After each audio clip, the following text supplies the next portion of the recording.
Welcome back to another blustery and snowy Prairie Sunset Ranch farm vlog. My name's Aaron, and thank you for tuning in, my friends. With all this snow accumulation, I am starting to think ahead. I am thinking ahead to calving season, which is upon us. This video is for both you beginners and you veteran cow ranchers. We're going to be discussing SCOURS, what it is, and my top 10 tips to help avoid SCOURS come calving time, because SCOURS can really cause a ranch a lot of problems. It spreads like wildfire. It can be dangerous. If you're not on top of your game, you might get nipped in the behind. Hopefully it helps you out. Let's get into it. So when you're talking SCOURS, there are many different types of SCOURS. So I'm going to be talking mostly in SCOURS in general, but you can basically have SCOURS is basically a watery stool. The stool can be brown, gray, green, yellow, and in severe cases blackish tinged with blood, kind of tarry in the severe cases. Now it can be mucousy, jelly, and it's going to have a foul odor in most cases. So don't get diarrhea confused with SCOURS. Not all diarrhea is SCOURS, vice versa.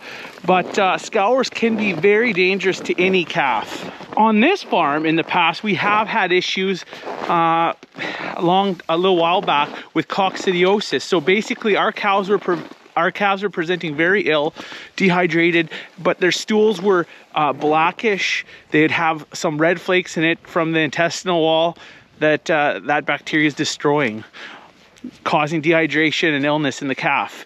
Basically, SCOURS is when a calf has intense diarrhea from pathogens that found its way into its body. Basically, this SCOURS is going to quickly destroy the lining, the intestinal lining of that calf's body, and ultimately what that causes is that calf is not allowed to absorb all the nutrients and all that good stuff from the mother's milk, from the mother's colostrum as it's needed. So you're gonna have a lethargic calf, you're gonna have a calf with possibly sunken in eyes. You might see some ribs protruding or hips protruding, depending on what level of dehydration the calf is at. Well, if you like Prairie Sunset Ranch content, if you find it interesting or educational, make sure you hit the thumbs up, hit that subscribe button, and let's get back to work, peeps. So a mild case of SCOURS can last 1 to 2 days. A very severe case could last, more than 2 weeks. Now, if you have a calf with SCOUR that's been scouring for 2 weeks, odds are he's in pretty rough shape. That's a long time for a calf to scour. So you really got to keep an eye on them. You really got to keep treatments up. You got to keep the hydration up. You have to pump in those electrolytes into that calf. Electrolytes are the key.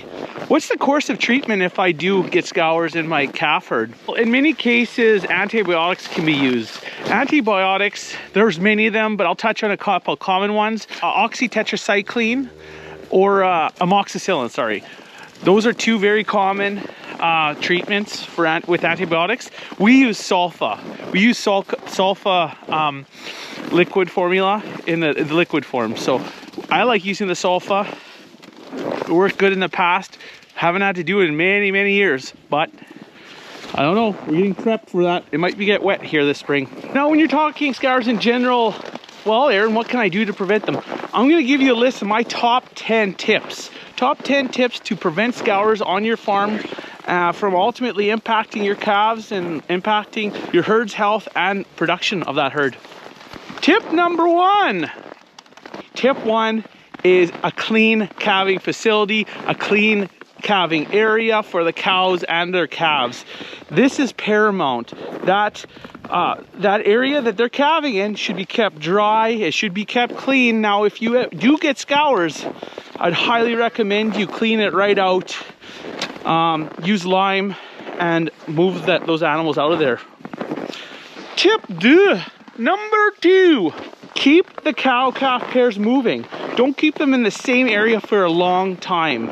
Keep them on nice, high and dry areas. If you can, as best as you can, keep them dry. So you don't have to necessarily leave them in one area for a long period of time. So keep the little groups of animals moving. this leads me to my tip 3. Let's not forget about big old pretty number tip 3. If you can, if you have the facility, keep your cow-calf pairs, your calves, in smaller groups. Many smaller groups is better than one big group. If you do have a flare-up of scours, at least you can more easily detect it and treat it head on. Tip 4. Clean water. Keep clean water accessible to calves, and the cows for that matter, but the calves should have clean water. Now, if your waterers aren't accessible for little calves, have one of those portable poly tubs or a steel water and fill it up a couple times a day. Make sure they have access to clean water, because that will flush them out. That'll keep them clean and help prevent scours somewhat. Tip 5 is a beauty. Tip 5 is a good one. Basically, keep those calves, and the cows for that matter, out of muddy, dirty, stagnant water in your cattle area. Now, I know this isn't always 100% possible, but do your best.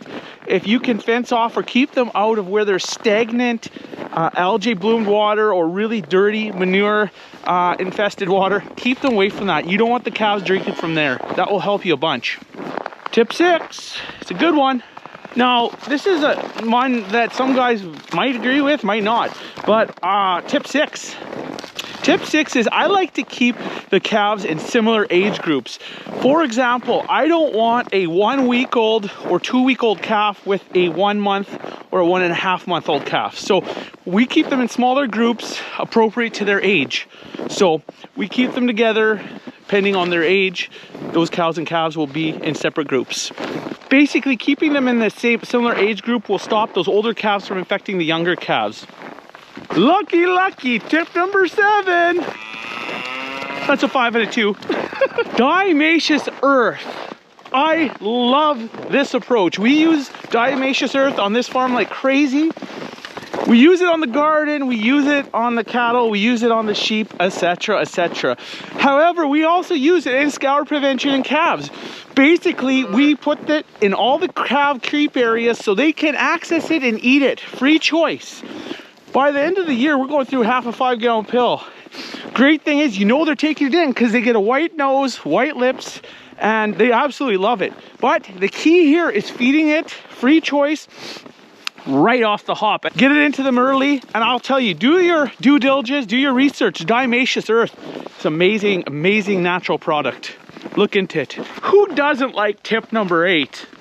Keep a low stress environment for those calves and mothers. As low stress as you can. By what I mean there, let them have access to their feed and their water without jumping through hoops. Just make sure they're comfortable. These girls have a couple areas, they're not fighting for space. Nice, relaxed. They know they can go into the shelter for clean bedding, to lay down out of the wind with their calves. So keep a nice low stress environment. Tip number 9 for good health. Try to ensure that the calves, as they're born, are getting appropriate amounts of colostrum in them. Make sure they're sucking, they got a good diet, they got a good appetite. That's very important. Colostrum is probably the most important factor next to keeping it in a clean, hygienic area as to preventing scours. I bet you nursing, colostrum intake is the key to healthy calves. Last but not least, number 5. This is tip 10. Listen up, peeps. Now, this tip isn't necessarily for a beginner, but winter calving. Winter calving can be a double-sided sword. It can be very dangerous if you don't know what you're doing and you're continually learning. I'm learning every day.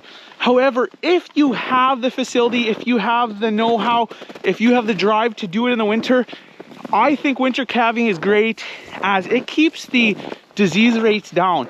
Right now, there's not much bacteria out here. There isn't too much flourishing bacteria, pathogens hovering around. So you can guarantee that calf's going to nurse more in this kind of cold environment. It's going to nurse the mother more, get more colostrum, get more antibodies. That's why we winter calve. So consider winter calving depending what area of the world you're in. You know, you might not have cold conditions like this, but out here, this cold, this snow keeps everything at bay. That's why we winter calve.